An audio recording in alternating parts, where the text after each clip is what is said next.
الله الرحمن الرحيم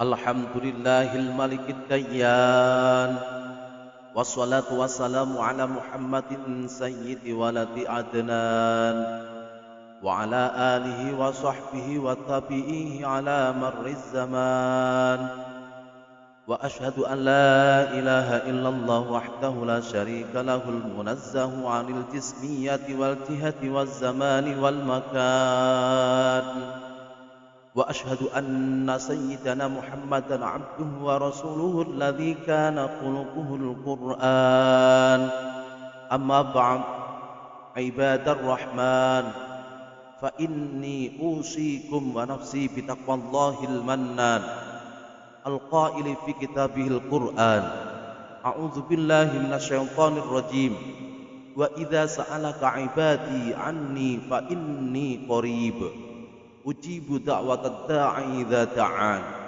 فليستجيبوا لي وليؤمنوا بي لعلهم يرشدون. Hadirin jamaah salat Jumat yang dirahmati oleh Allah Subhanahu wa taala.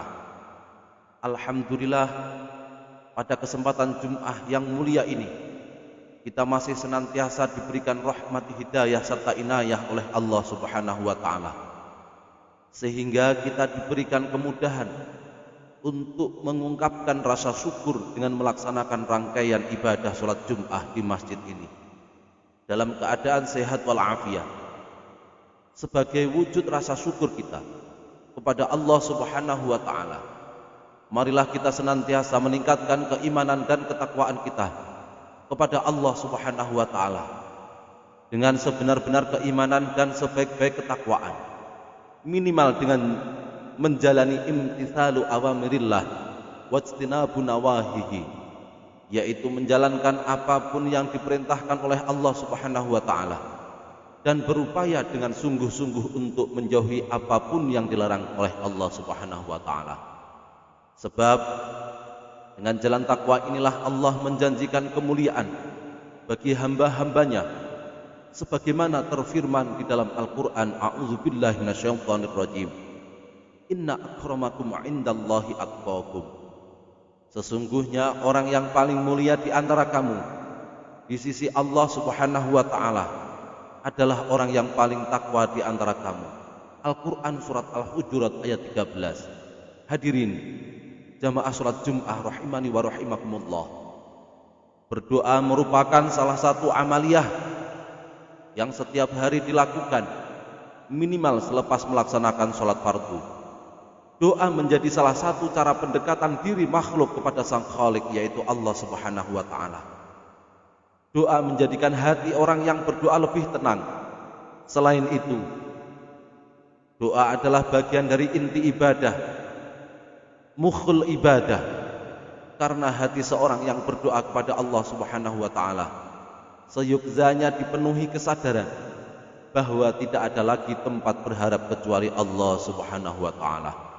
Ini adalah esensi tauhid dan inti dari keikhlasan. Setiap doa yang kita panjatkan kepada Allah Subhanahu wa ta'ala pasti akan dijawab atau dikabulkannya. Tetapi masalah waktunya Allah yang menentukan. Ada kalanya diberikan langsung di dunia dan ada kalanya diberikan nanti di akhirat. Sebagaimana Allah firmankan di dalam Al-Quran surat Al-Baqarah ayat 186, a'udzubillahi minasyaitonirrajim, ujibu da'watad da'i idza da'an, yang artinya aku mengabulkan permohonan orang yang berdoa apabila ia memohon kepadaku.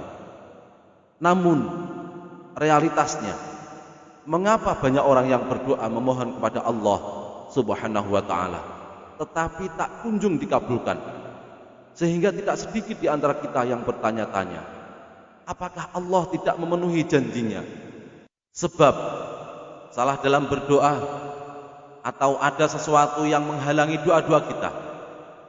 Hadirin sidang Jum'ah rahimani wa rahimakumullah, untuk menjawab pertanyaan di atas, kiranya kita bisa bermuhasabah melalui kisah yang disampaikan langsung oleh baginda Rasulullah sallallahu alaihi wasallam thumma dzakara rajula yutilu safara ash'atha aghbara yamuddu yadayhi ila samai ya rabbi wa mat'amuhu haramun wa mashrabuhu haramun wa malbasuhu haramun wa ghudhiya bil harami fa anni yustajabu lahu. Artinya, kemudian beliau baginda Rasulullah sallallahu alaihi wasallam menyebutkan ada seseorang yang melakukan perjalanan jauh dalam keadaan kumal dan berdebu. Dia menengadahkan kedua tangannya ke langit seraya berseru, "Ya Rabbi, ya Rabbi, wahai Tuhanku, wahai Tuhanku." Padahal makanannya haram, minumannya haram, pakaiannya haram, dan kebutuhannya dipenuhi dari sesuatu yang haram. Maka jika begitu keadaannya, bagaimana doanya akan dikabulkan? Hadis riwayat Imam Muslim. Jika kita mau merenungkan kisah di atas, betapa lelaki yang diceritakan oleh baginda Rasulullah sallallahu alaihi wasallam sebenarnya sudah sangat memenuhi 4 kriteria dikabulkannya doa, yaitu orang yang dalam perjalanan jauh, baju yang kusut dan kondisi yang lelah, menengadahkan kedua tangan ke langit, dan kesungguhan berharap kepada Allah Subhanahu wa ta'ala dengan mengucapkan Ya Rabb berulang kali. Namun ternyata hal itu belum cukup untuk menjadikan doanya dikabulkan. Maka hadis ini memberikan isyarat yang sangat jelas bahwa ada hal-hal yang bisa menghalangi terkabulnya doa, yaitu mengonsumsi sesuatu yang haram berupa makanan, minuman, atau bahkan pakaian. Hal ini senada dengan yang diperintahkan oleh Allah Subhanahu wa ta'ala kepada orang-orang yang beriman agar mengonsumsi yang halal. A'udzubillahi minasyaitonir rajim. Ya ayyuhalladzina amanu kulu min thayyibati ma razaqnakum washkuru lillahi in kuntum iyyahu ta'budun. Wahai orang-orang yang beriman, makanlah dari rezeki yang baik yang kami berikan kepada kamu, dan bersyukurlah kepada Allah jika kamu hanya menyembah kepadanya. Al-Quran surat Al-Baqarah ayat 172. Berkaitan dengan hal tersebut, ada juga salah satu riwayat bahwa Sa'ad bin Abi Waqqas pernah meminta kepada baginda Rasulullah sallallahu alaihi wasallam, "Wahai Rasulullah, mohonkan kepada Allah agar doaku mustajab atau dikabulkan." Maka Rasulullah sallallahu alaihi wasallam menjawab, "Ya Sa'ad, atib mat'amaka takun mustajabat da'wah." Artinya, wahai Sa'ad, perbaiki makananmu, pilihlah yang halal, niscaya doamu mustajab atau dikabulkan. Hadirin sidang Jum'ah rahimani wa rahimakumullah. Demikianlah indahnya syariat Islam. Ia mendorong penganutnya untuk senantiasa mengonsumsi yang baik dan meninggalkan yang haram. Hal itu sekaligus menjadi syarat penting terkabulnya sebuah doa. Dengan kata lain, barang siapa yang menghendaki doanya dikabulkan, maka harus memperhatikan sisi kehalalan, baik makanan maupun pakaiannya. Semoga Allah Subhanahu wa ta'ala memberikan kemudahan kepada kita agar kita mendapatkan rezeki yang halal dan juga baik, sehingga amalan kita diterima oleh Allah Subhanahu wa ta'ala. Sebab Allah adalah zat yang maha baik dan tidak menerima apapun kecuali hanya yang baik. Aqulu qawli hadza wa astaghfirullah li wa lakum fastaghfiruhu innahu huwal ghafurur rahim. Alhamdulillahi wa kafa wa usalli wa usallimu ala sayyidina Muhammadinil Mustafa wa ala alihi wa ashabihi ahlil wafa. Asyhadu an la ilaha illallah wahdahu la syarikalah wa asyhadu anna sayyidana Muhammadan abduhu wa rasuluh. Amma ba'd. Fa ya ayyuhal muslimun, usikum wa nafsi bi taqwallahil aliyyil azim. Wa'lamu anna Allah amarakum bi amrin azim. Amarakum bis salati was salami ala nabiyyihil karim. Faqala inna Allah wa malaikatahu yusalluna 'alan nabi ya ayyuhalladzina amanu sallu 'alaihi wa sallimu taslima.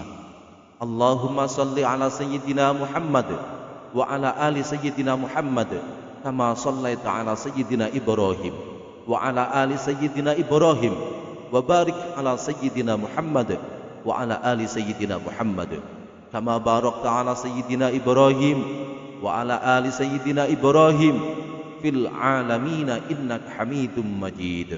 Allahumma ighfir lil muslimina wal muslimat wal mu'minina wal mu'minat al ahya'i minhum wal amwat. Allahumma adfa' 'anna al balaa'a wal ghala' wal wabaa'a wal fahsya' wal munkar wal baghya was suyuf al mukhtalifata wasyada'ida wal mihan ma zahara minha wa ma batan min baladina hadza khassah wa min buldanil muslimina 'ammah innaka 'ala kulli syai'in qadir. Rabbana zalamna anfusana wa illam taghfir lana wa tarhamna lanakunanna minal khasirin. Rabbana atina fid dunya hasanah wa fil akhirati hasanatan wa qina adzabannar. Ibadallah, innallaha ya'muru bil 'adli wal ihsani wa ita'i dzil qurba wa yanha 'anil fahsya'i wal munkar wal bagyi ya'idzukum la'allakum tadhakkarun. Fadhkurullahal 'azima yadhkurkum wa la dzikrullahi akbar. Aqimus shalah. Wassalamu alaikum warahmatullahi wabarakatuh.